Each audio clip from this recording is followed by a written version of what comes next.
इधर नकल तंत्र के झारखंड मॉड्यूल पर भी सीबीआई एक्शन ले रही है। सीबीआई ने चीटिंग केस में सामने आए हजारीबाग के ओएसिस स्कूल के प्रिंसिपल एहसानुल हक और वाइस प्रिंसिपल इम्तियाज आलम के साथ ही एक अन्य आरोपी जमालुद्दीन को गिरफ्तार किया है। जमालुद्दीन पेशे से पत्रकार बताया जा रहा है। जांच में पता चला है कि वो जमालुद्दीन ही था जो ओएसिस स्कूल के प्रिंसिपल एहसानुल हक और वाइस प्रिंसिपल इम्तियाज आलम को असिस्ट कर रहा था। कॉल डिटेल से पता चला है कि तीनों एक दूसरे के संपर्क में थे। नीट पेपर लीक मामले में हजारीबाग में चरही के सीसीएल गेस्ट हाउस में ओएसिस स्कूल के प्रिंसिपल एहसानुल हक एवं जो स्कूल के अन्य स्टाफ हैं उनसे सीबीआई की टीम पूछताछ कर रही है। सीबीआई के कुल 8 अधिकारी अंदर मौजूद हैं। एहसानुल हक समेत 7 लोगों से जो है पूछताछ जारी है। एहसानुल हक को सीबीआई ने कस्टडी में ले लिया है। शक है कि ओएसिस स्कूल से जो नीट का पेपर है वो लीक हुआ है, तो सीबीआई जो है पूरे मामले में जो है जांच तेज कर दी है और एहसानुल हक से भी जो है लगातार जो है पूरे मसले पर पूछताछ की जा रही है। वह हजारीबाग में नीट परीक्षा कराने के लिए सिटी कोऑर्डिनेटर भी थे। उनके अंडर में ओएसिस समेत कुल 5 सेंटर थे, तो अन्य सेंटरों पर किस तरह परीक्षा का संचालन हुआ उसके बारे में भी एहसानुल हक से जो है वो पूछा जा रहा है। एहसानुल हक, इम्तियाज आलम और जमालुद्दीन की गिरफ्तारी से पहले सीबीआई ने सीसीएल गेस्ट हाउस में तीनों से लंबी पूछताछ की। इस दौरान तीनों से संजीव मुखिया और सिकंदर यादवेंदु से संपर्क को लेकर भी सवाल किए गए। हालांकि अब तक पूछताछ में कोई सटीक जवाब मिलने की खबर सामने नहीं आई है। इधर सीबीआई पेपर लीक से जुड़े हर एक सुराग को खंगाल रही है। आरोपियों से पूछताछ की जा रही है, लेकिन अभी भी पेपर लीक की सभी कड़ियों का जुड़ना बाकी है, क्योंकि जांच जैसे जैसे आगे बढ़ रही है नए खुलासे और जांच का दायरा बढ़ता जा रहा है। चीटिंग के नेटवर्क में बिहार, झारखंड, दिल्ली, यूपी, गुजरात और महाराष्ट्र के बाद अब कर्नाटक का नाम भी जुड़ गया है। मुंबई के साकीनाका में नीट काउंसलिंग सेंटर चलाने वाले डायरेक्टर को कर्नाटक पुलिस ने गिरफ्तार किया है। आरोपी का नाम अमित देशमुख है, जिसकी नीट पेपर लीक केस में क्या भूमिका थी, खुलासा होना अभी बाकी है। ये मुंबई के साकीनाका इलाके का ये एरो सिटी है और इसी बिल्डिंग के दफ्तर में आपको यहाँ पर एक बड़ा ऑफिस खोला गया था और वहाँ पर 1 महीना पहले ही बताया जा रहा है कि एक दफ्तर खोला गया था। अमित देशमुख नाम शख्स ने जो है ये दफ्तर खोला था, जहां पर नीट से जुड़े जो बच्चे हैं, छात्र हैं, उनके काउंसलिंग सेंटर वहां पर खोले गए थे। लेकिन जो है जैसे ही ये मामले बढ़ रहे थे, पता चला कि रातों रात जो है कर्मचारियों को बोला गया कि कल आपको नहीं आना है और उसके बाद जो है वो सेंटर पूरी तरह से बंद हो गया। रातों रात जो है करीब 40 से ज़्यादा वहाँ पर जो सिस्टम, कंप्यूटर सिस्टम लगाए गए थे, लैपटॉप थे, वो गायब कर दिए गए और 60 कर्मचारी जो रखे गए थे, जब वो वहाँ पर आए तो पता चला कि सेंटर बंद है। पेपर लीक केस में अब तक 20 से ज्यादा आरोपियों की गिरफ्तारी हो चुकी है। पटना के खेमनीचक इलाके में मौजूद learn play school and boys hostel से लेकर मुंबई के साकीनाका में मौजूद काउंसलिंग सेंटर तक लीक तंत्र के कई ठिकाने भी सामने आ चुके हैं। लेकिन पेपर लीक का मास्टरमाइंड बताया जा रहा संजीव मुखिया सीबीआई की गिरफ्त से दूर है और पेपर लीक के तार अब बेउर जेल तक जुड़ने लगे हैं। 4 जून को नीट परीक्षा के नतीजे आए, जिसके ठीक बाद परीक्षा पर सवाल उठना शुरू हो गया। छात्र सड़क पर उतर गए। दूसरी ओर धांधली की शिकायत पर बिहार के पटना और गुजरात के गोधरा में एक्शन शुरू हुआ। बीते 25 दिनों में नीट परीक्षा में धांधली को लेकर कई खुलासे हो चुके हैं और अब गड़बड़ी के तार जेल की सलाखों के अंदर तक जुड़ने लगे हैं। पहले देखिए 22 जून को सीबीआई जांच की सिफारिश के बाद से अब तक हुआ क्या है, वो एक एक बात मैं आपको बताने जा रहा हूं। 27 जून की तारीख सीबीआई ने पटना से 2 आरोपियों को जो है गिरफ्तार किया।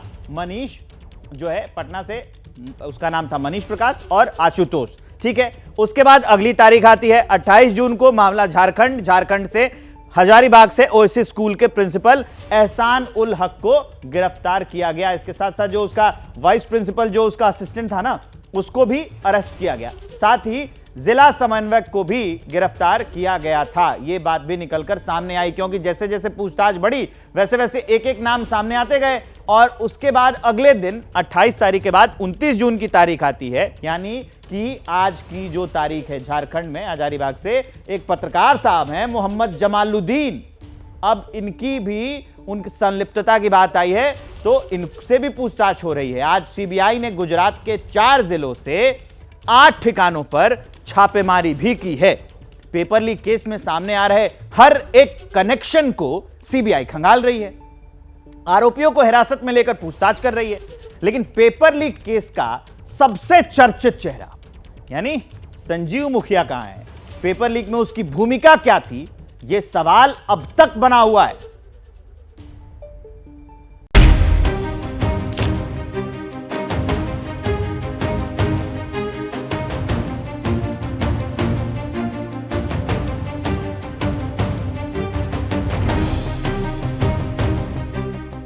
पेपर लीक को अंजाम देने वाले किरदार, देश के भविष्य के विश्वास से खिलवाड़ करने वाले गुनहगारों को सामने लाने के लिए सीबीआई हर मुमकिन कोशिश कर रही है, पर वो चेहरा अब तक पकड़ में नहीं आया जिसका जिक्र शुरुआत से हो रहा है। पेपर लीक में जिसकी भूमिका सबसे बड़ी बताई जा रही है, नाम है संजीव मुखिया, जिसे इस केस का मास्टरमाइंड कहा जा रहा है। संजीव मुखिया मूल रूप से नालंदा के नगर नौसा गांव का रहने वाला है। नालंदा के कॉलेज ऑफ हॉर्टिकल्चर में टेक्निकल असिस्टेंट के पद पर उसकी तैनाती है। पर अब जो खुलासा हुआ है उसके मुताबिक 5 मई को नीट परीक्षा आयोजित हुई और 6 मई को यानी अगले ही दिन संजीव मुखिया ड्यूटी से गायब हो गया। इस दौरान 18 मई को एक चिट्ठी संजीव मुखिया की ओर से कॉलेज ऑफ हॉर्टिकल्चर के प्रधानाचार्य को भेजी गई, जिसमें कहा गया कि उसकी तबीयत खराब है, अस्पताल में भर्ती है और इसी वजह से वो 6 मई से ड्यूटी पर नहीं आ पाया।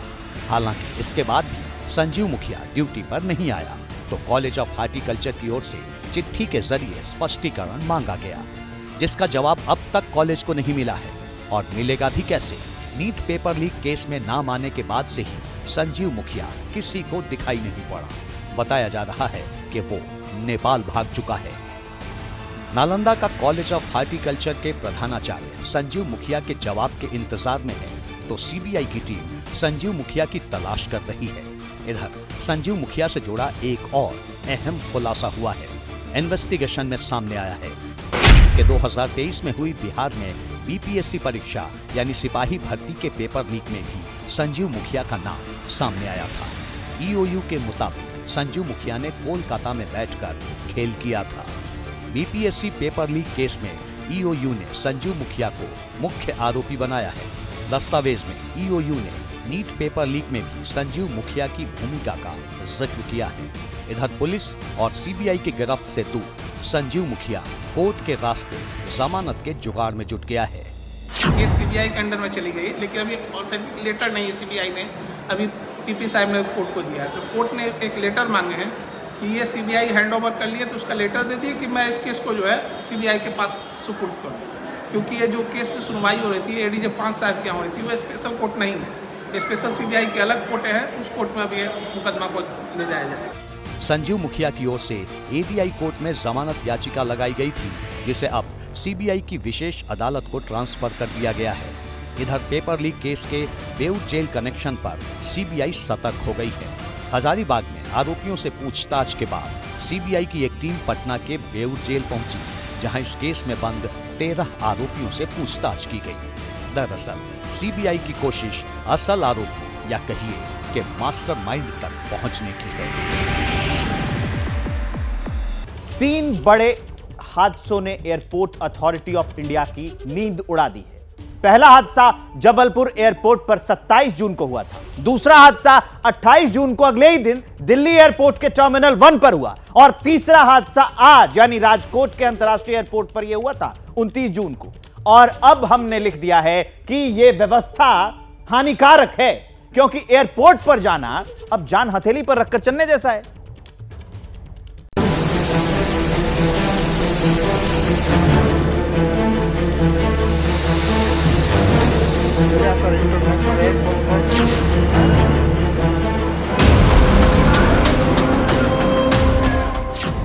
राजकोट में दिल्ली वाला हादसा, करोड़ों का निर्माण झटके में ढहा।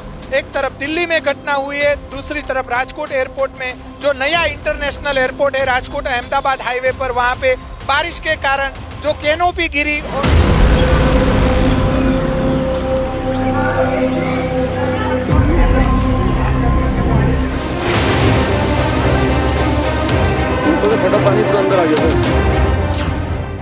बैक टू बैक हादसों से दहशत में लोग।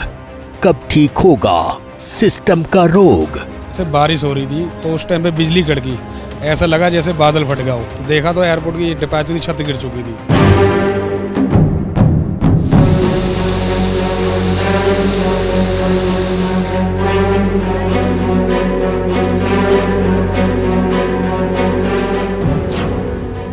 दिल्ली की गलती से नहीं ली सीख, लाचार व्यवस्था कैसे होगी ठीक?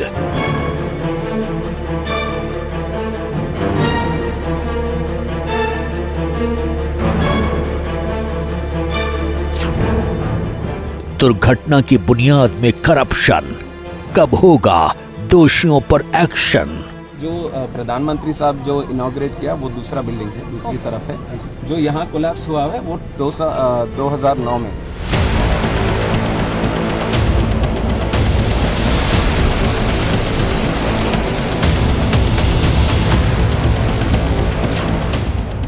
मिलावट का खेल या सिस्टम हो गया फेल?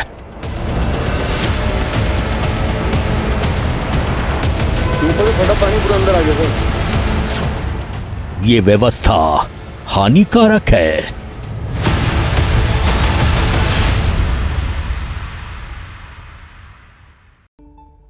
हादसों से सीख न लेना और बार बार गलती करना क्राइम करने जैसा होता है, क्योंकि एक दिन पहले दिल्ली एयरपोर्ट के टर्मिनल 1 की छत बारिश से ढह गई थी, जिसमें एक शख्स की जान चली गई। अब ठीक वैसा ही हादसा राजकोट एयरपोर्ट के टर्मिनल पर हुआ है, जिसने पूरे सिस्टम की पोल खोल कर रख दी है। यह रिपोर्ट देखिए और समझिए क्यों हवाई सफर करने वालों से लोगों को अब डर लग रहा है।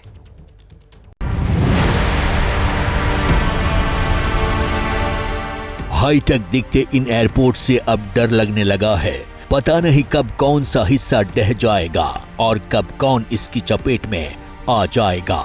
ये सवाल इस वक्त हर उस इंसान के जहन में घूम रहा है जिसने बीते 3 दिनों में देश के 3 बड़े एयरपोर्ट्स पर हुए इन हादसों को देखा है।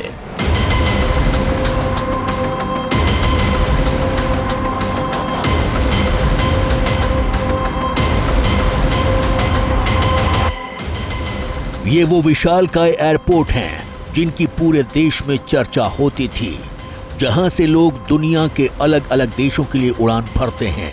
लेकिन अब लगता है कि इन एयरपोर्ट से उड़ान भरना किसी खतरे से खाली नहीं है।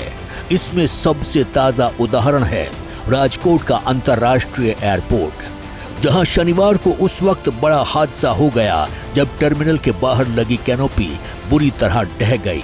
जिस जगह ये कैनोपी ढही वो पैसेंजर का पिकअप एंड ड्रॉप एरिया था, यानी हर वक्त वहां यात्रियों का जमघट रहता था। लेकिन गनीमत ये रही कि जब ये हादसा हुआ तब वहां कोई यात्री नहीं था, नहीं तो बड़ा हादसा हो सकता था। चुनावी प्रपंच का हिस्सा बनाने के लिए इस देश के प्रधानमंत्री नरेंद्र मोदी जी ने आनन फानन में सिर्फ और सिर्फ फोटो अपॉर्चुनिटी को ध्यान में रखते हुए गुणवत्ता और प्रोजेक्ट की पूर्णता को दरकिनार करते हुए जबलपुर में टर्मिनल इनॉग्रेट हुआ, पहली बरसात आई, कोलैप्स हो गया। दिल्ली के अंदर टर्मिनल इनॉग्रेट हुआ, पहली बरसात आई, कोलैप्स हो गया। माननीय मोदी जी के गृह राज्य गुजरात के राजकोट में एक टर्मिनल इनॉग्रेट हुआ, इसमें प्रोजेक्ट की कंप्लीशन, प्रोजेक्ट की क्वालिटी सब कुछ कॉम्प्रोमाइज हुई और वो भी कोलैप्स हो गई। जो नया इंटरनेशनल एयरपोर्ट है राजकोट अहमदाबाद हाईवे पर, वहां पे बारिश के कारण जो कैनोपी गिरी, एक तरफ दिल्ली में घटना हुई है, दूसरी तरफ राजकोट एयरपोर्ट में घटना जो हुई है उसमें कोई जान हानि का कोई समाचार नहीं है, पर राजकोट में बारिश के कारण जनजीवन अभी प्रभावित हो रहा है। राजकोट के इस अंतर्राष्ट्रीय एयरपोर्ट के नए टर्मिनल का लोकार्पण पिछले साल जुलाई में प्रधानमंत्री मोदी ने किया था, जिसके विस्तार में 1400 करोड़ से ज्यादा पैसा खर्च हुआ था। जब मैं नए बने एयरपोर्ट पर था तो आपके इस सपने के पूरे होने की खुशी मैंने भी महसूस की। अब राजकोट से देश के साथ साथ दुनिया के अनेक शहरों के लिए भी सीधी फ्लाइट संभव हो पाएगी। इस एयरपोर्ट से यात्रा में तो आसानी होगी ही, इस पूरे क्षेत्र के उद्योगों को भी बहुत लाभ होगा। उधर राजकोट एयरपोर्ट पर हुए इस हादसे के बाद राजनीति शुरू हो गई है। कांग्रेस नेता पवन खेड़ा ने इस पर निशाना साधा है। अपने एक्स हैंडल पर ट्वीट करते हुए लिखा है कि इस एयरपोर्ट के टर्मिनल का लोकार्पण 27 जुलाई 2023 को हुआ, जो 29 जून 2024 को कोलैप्स कर गया। लेकिन राजकोट का ये एयरपोर्ट एक बारिश तक नहीं झेल पाया। उधर मौसम विभाग ने चेतावनी दी है कि दक्षिण गुजरात के ऊपर साइक्लोनिक सिस्टम सक्रिय है, जिससे राज्य के कुछ हिस्सों में व्यापक बारिश हो रही है।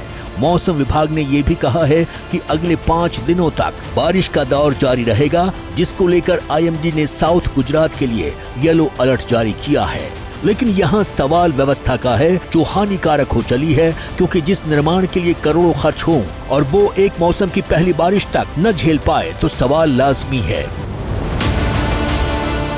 सवाल लाजमी इसलिए भी है कि अभी एक दिन पहले दिल्ली एयरपोर्ट पर भी बड़ा हादसा हुआ है, जिसमें एक युवक की जान चली गई, क्योंकि जो दिल्ली में शुक्रवार को हुआ है वो किसी एक शहर की एक आदमी की खबर नहीं है। ये चिंता हर शहर और हर भारतीय की है, क्योंकि उसे मुआवजा या सिर्फ निंदा नहीं चाहिए, बल्कि घर से निकलकर घर वापस लौटकर जिंदा आने की सुरक्षा वाली गारंटी चाहिए। जो हादसा हुआ, जो टर्मिनल 1 पर मलबा गिरा, उस वक्त जो कुछ चश्मदीद यहाँ पर मौके पर मौजूद थे, वो इस वक्त हमारे साथ बातचीत के लिए मौजूद है, उनसे बातचीत करते हैं। बारिश हो रही थी, बारिश हो से अचानक से मतलब गड़गड़ाहट हुई, जैसे बादल फटते हैं। बादल फटने की आवाज़ आई, उसके बाद बिजली कड़की की। बिजली कड़कने के बाद मतलब धड़ाम से ये छत गिरी और नीचे जो पैसेंजर आते हैं अपनी फ़्लाइट लेने के लिए, वो थे, कोई टैक्सी ड्राइवर से, कोई प्राइवेट गाड़ियाँ थी, वो मतलब कि वो छत के नीचे दब गई। जो छत को स्टैंड करने वाले पिलर थे, उनके नीचे गाड़ियाँ दबी। ये जैसे बारिश हो रही थी तो उस टाइम पे बिजली कड़की, ऐसा लगा जैसे बादल फट गया हो। तो देखा तो एयरपोर्ट की डिपैचर की छत गिर चुकी थी। दरअसल बारिश का बहाना बनाकर जिम्मेदारी से बचना बहुत आसान है, लेकिन उस आदमी का क्या जो जान हथेली पर लेकर चल रहा है। देश की राजधानी के सबसे बड़े एयरपोर्ट के सबसे बड़े टर्मिनल की छत गिर जाती है, एक शख्स की जान चली जाती है और सिस्टम बारिश को कसूरवार बताए, तो सवाल उठना लाजमी हो जाता है कि अगर पहली बारिश में यह हाल है तो आगे क्या होगा, क्योंकि दिल्ली एयरपोर्ट के हादसे पर राजनीति 7वें आसमान पर है। यह रिपोर्ट देखिए और समझिए कैसे लापरवाही ने एक परिवार की जिंदगी उजाड़ दी।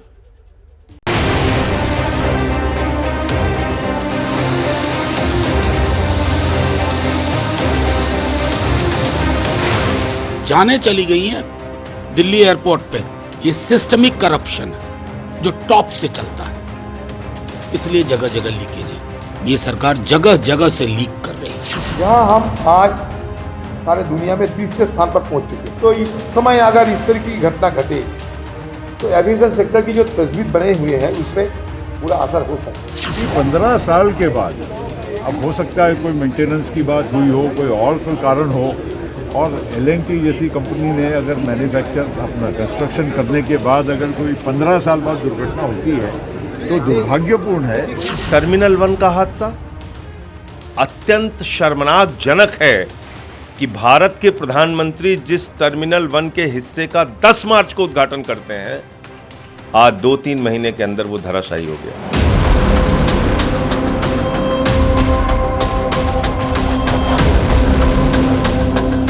दिल्ली एयरपोर्ट में जो संघटना घटी उसके हिसाब से वहाँ पे जांच शुरू कर दी गई है। हम पूरे देश भर में जो भी एयरपोर्ट है उस सबका एक बार फिर से बिल्डिंग की इंस्पेक्शन वो सब करवाएंगे। किसी भी देश की राजधानी का एयरपोर्ट उसकी रीढ़ होता है, क्योंकि सबसे ज्यादा उड़ान अगर कहीं से भरी जाती हैं तो वो इंदिरा गांधी इंटरनेशनल एयरपोर्ट से भरी जाती हैं। लेकिन अब यही एयरपोर्ट सवालों के घेरे में है, क्योंकि शुक्रवार को दिल्ली एयरपोर्ट के टर्मिनल 1 की छत का एक हिस्सा वहां खड़े वाहनों पर गिर गया, जिसकी चपेट में आकर एक शख्स की मौत हो गई, जबकि 4 लोग बुरी तरह से घायल हो गए। ये हादसा शुक्रवार को उस वक्त हुआ जब दिल्ली में तेज बारिश हो रही थी और प्रशासन से लेकर शासन तक सब इसी बारिश को विलेन बता रहे हैं। लेकिन सवाल बड़ा है कि क्या दिल्ली एयरपोर्ट का टर्मिनल इतना कमजोर था कि पहली बारिश में ढह गया? ये सवाल इसलिए भी है कि दिल्ली सेंसिटिव जोन में आता है, जहां भूकंप का खतरा भी बना रहता है। क्या वहां इतना कमजोर निर्माण होता है? सुबह से ही दिल्ली एनसीआर में रुक रुक के बारिश हो रही है और इस बारिश की वजह से छत पर बिजली गिरी और बिजली की वजह से जो छत है और छत का जो पिलर है वो नीचे आ गया। ठीक मेरे सामने जहां आप तस्वीर देख पाएंगे, आपको लोहे के मोटे जो पिलर्स हैं वो टेढ़े नजर आएंगे। आप देखिए टर्मिनल 1 की जो छत डिपार्चर एरिया में आपको तस्वीरों में दिखा रहे हैं, वहां पर जो पिलर्स हैं वो बिल्कुल मुड़े हुए हैं और ठीक नीचे वो गाड़ी आपको तस्वीरों में नजर आएगी जिसका इस्तेमाल मलबा ढोने के लिए, तमाम जरूरत की चीजों के लिए किया जाता है।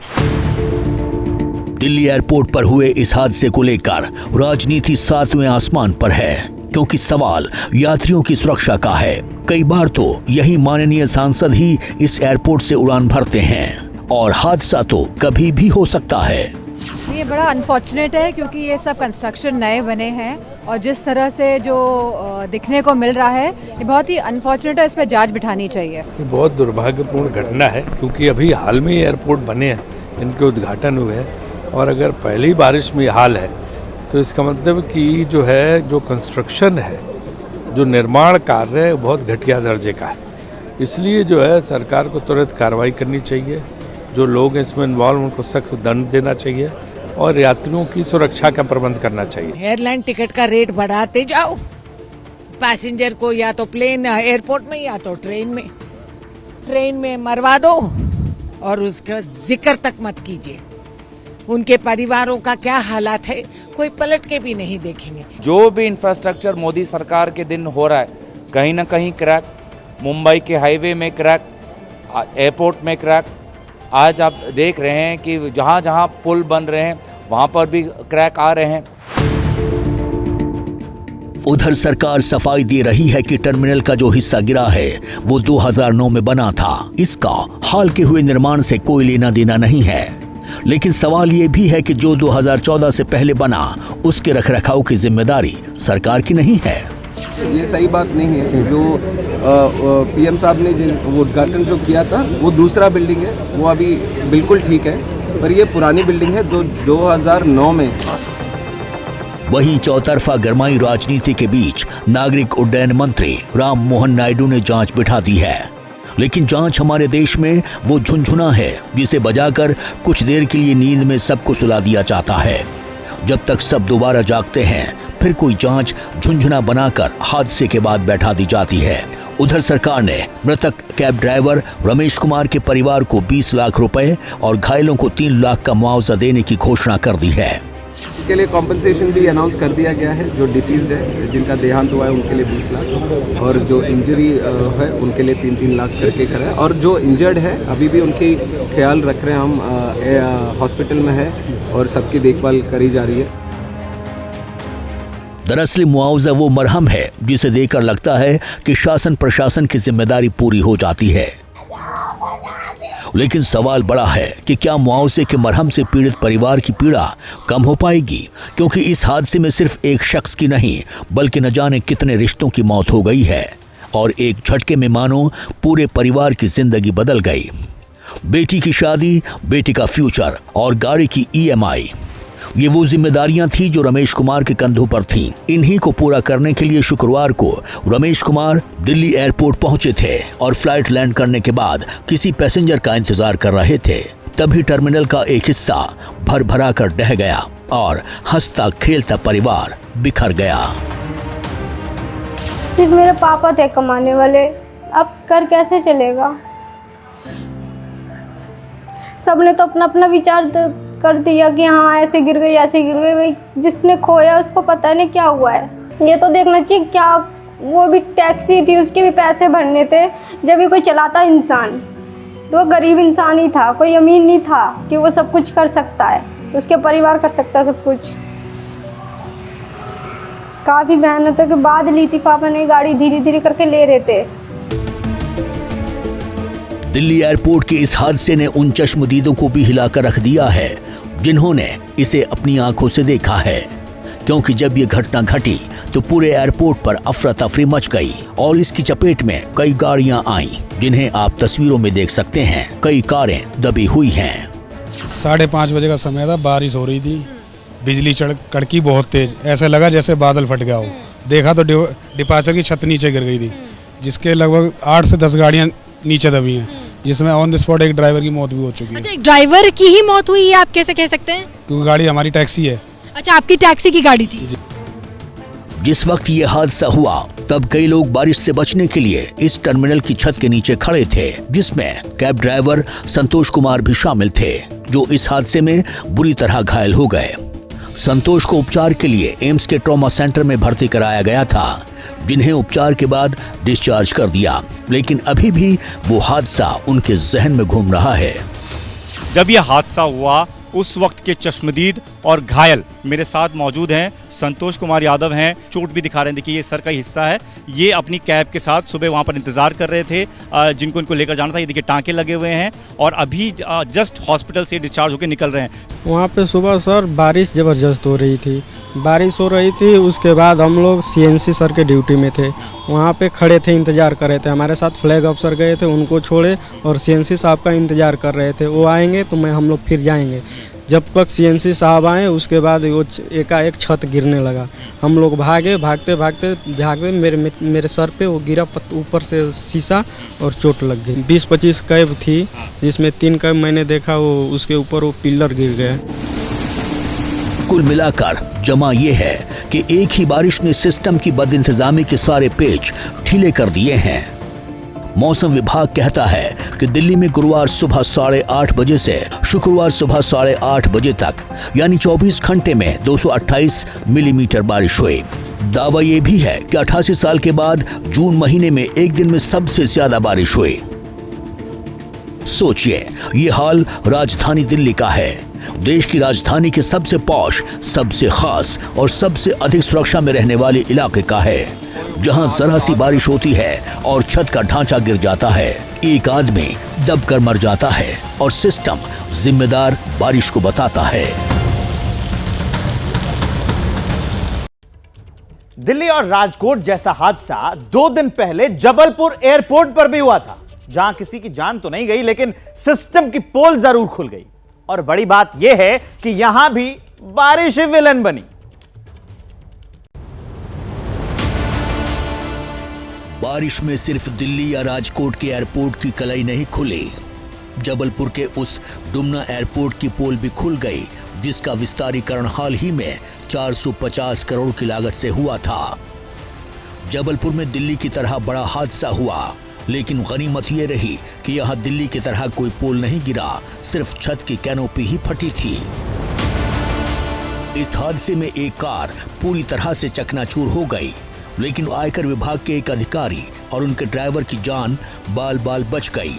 अगर एक भी सेकंड की देरी होती तो जान पर बन आती, क्योंकि ये गाड़ी आयकर विभाग के अधिकारी को लेने के लिए आई थी, जिसमें ड्राइवर जैसे ही कार से निकलकर बाहर आया तभी जबलपुर एयरपोर्ट के ऊपर लगी कैनोपी के ऊपर जो पानी भरा था वो बादल की तरह फटते हुए इस कार के ऊपर गिर गया, जिससे कार की छत के आगे का हिस्सा चकनाचूर हो गया। इस हादसे का वीडियो जमकर वायरल हो रहा है। इस हादसे के लिए एयरपोर्ट अथॉरिटी ऑफ इंडिया पानी को जिम्मेदार बता रही है, लेकिन सोचिए, जिस पानी ने कार को चकनाचूर कर दिया वो किसी पर गिरता तो क्या होता। कोई ऐसी स्थिति बनी है तो दोबारा उसकी पुनरावृत्ति ना हो, एयरपोर्ट प्रशासन के साथ उसको लेकर भी बातचीत होगी। आपको बता दें कि 10 मार्च को प्रधानमंत्री नरेंद्र मोदी ने वर्चुअली जबलपुर डुमना एयरपोर्ट का शिलान्यास और उद्घाटन किया था, लेकिन उद्घाटन के चंद महीनों में ही एयरपोर्ट से आई इन तस्वीरों ने सवाल खड़े कर दिए हैं। क्योंकि सवाल दिल्ली, राजकोट और जबलपुर के एयरपोर्ट्स का नहीं है। देश में सैकड़ों दूसरे भी एयरपोर्ट्स हैं जहां इन हादसों से सीख लेने की जरूरत है।